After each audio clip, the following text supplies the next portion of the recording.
Bismillah. Alright. Assalamu alaikum. Continuing on with lesson 21. In the last segment, we looked at the number in terms of the doer and the verb, and we said regardless of the number of doers, whether it's singular, dual, or plural, the verb pointing to it is always going to be singular, no matter what. And we said that there's going to actually be certain circumstances where there will be differences in gender. So sometimes you'll have a male doer and you'll actually have a female verb. Sometimes they'll match, sometimes they won't match. By default, they match. But there are certain exceptions, 5 to be precise, in which they don't. So the first one is where we have a broken plural and it's non-intelligent. Non-intelligent meaning it's غير عاقل, which means that it's not referring to a human, jinn, or angel. In that case, if your doer is a broken plural and it's non-intelligent, then the verb will be female. So let's take a look at this.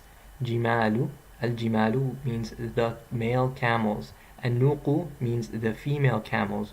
Regardless of if camels is male or female, we're still referring to it with a female verb, right? And that's simply because this is a broken plural that's non-intelligent, right? And this is the only scenario where the verb is going to be female, even if the doer is masculine. The other ones is actually going to be that you have a choice. You can choose for it to either be masculine or feminine, and we'll see that throughout.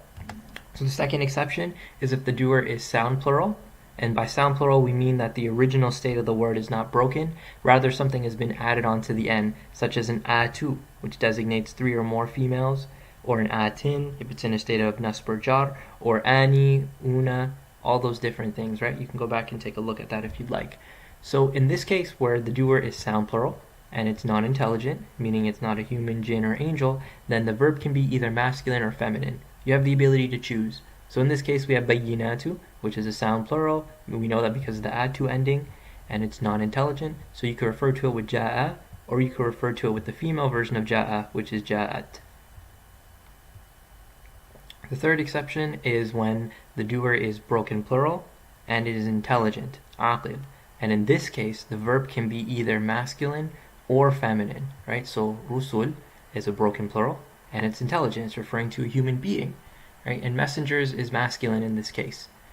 But you can refer to it with qala or qalat simply because it's a broken plural and it's intelligent. Exception number 4 is ismu jama', and ismu jama' is a singular word with plural meaning, such as people, right? People like qawm or nation, community, any of those things, right? Those things, they have a plural meaning within them, but it's a singular word being used to refer to them.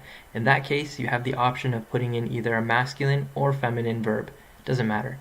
So you could say kadhaba, which means the people lied, or kadhabat, which means the people lied.